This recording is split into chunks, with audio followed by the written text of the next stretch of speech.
शेतकऱ्यांना दिवसा सिंचन करता यावे, शेतीला पाणी देता यावे यासाठी केंद्र सरकारने पंतप्रधान कुसुम योजना आणली आहे. या योजनेतून शेतकऱ्यांना सौर पंप घेण्यासाठी केंद्र आणि राज्य सरकार अर्थसहाय्य करते.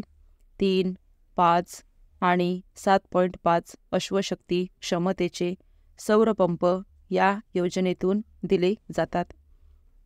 पात्र अर्जदार शेतकरी सर्वसाधारण प्रवर्गातील असेल तर पंपाच्या एकूण किमतीपैकी 90%, तर अनुसूचित जाती जमाती प्रवर्गातील अर्जदारांना 95% अनुदान दिले जाते. परिच्छेद. सरकार अपारंपरिक ऊर्जेतील सौर ऊर्जेला प्रोत्साहन देत असताना सौर कृषी पंपांच्या शेतकऱ्यांच्या हिश्शातील रकमेत गेल्या वर्षीपेक्षा 6 ते 12 हजार रुपये इतकी वाढ झाली आहे.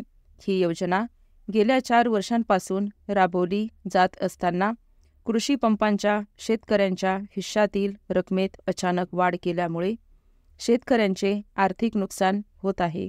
दुसरीकडे शेतकऱ्यांना हव्या त्या कंपनीचे सौर पंप मिळत नाहीत. पंपांविषयी संपूर्ण माहिती शेतकऱ्यांना दिली जात नाही.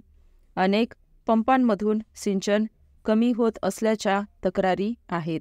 परिच्छेद. केंद्र सरकारच्या नवीन व नवीकरणीय ऊर्जा मंत्रालयाच्या मार्गदर्शक सूचनांनुसार देशात पंतप्रधान कुसुम योजनेची अंमलबजावणी करण्यात येते.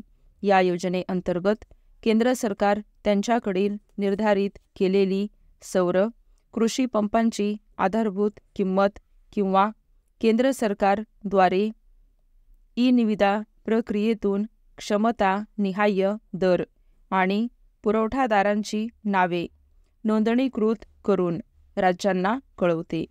केंद्र सरकारने 2019-20 आणि 2020-21 मध्ये सौर कृषी पंपांचे क्षमता निहाय दर निश्चित केले होते.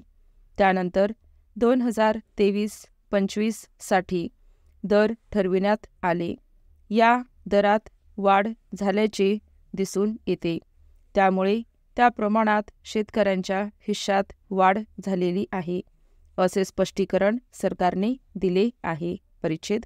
केंद्र सरकारच्या योजनेनुसार सौर कृषी पंपांच्या किमतीच्या 30% रक्कम केंद्र सरकार, 30% रक्कम राज्य सरकार आणि 40% रक्कम लाभार्थी शेतकऱ्यांनीच द्यावयाची होती. तथापि सर्वसाधारण शेतकरी लाभार्थी हिस्सा 10% आणि अनुसूचित जाती व अनुसूचित जमाती शेतकरी लाभार्थी हिस्सा 5%, तसेच 60 ते 65% रक्कम राज्य शासनाने अतिरिक्त वीज कराद्वारे भरावी, असा निर्णय महाराष्ट्र सरकारने घेतला. 12 मे 2021च्या शासन निर्णयानुसार राज्यातील कृषी पंप वीज जोडणीचे सौर ऊर्जेद्वारे विद्युतीकरण करण्याचे अभियान सुरू करण्यात आले आहे. स्टॉप.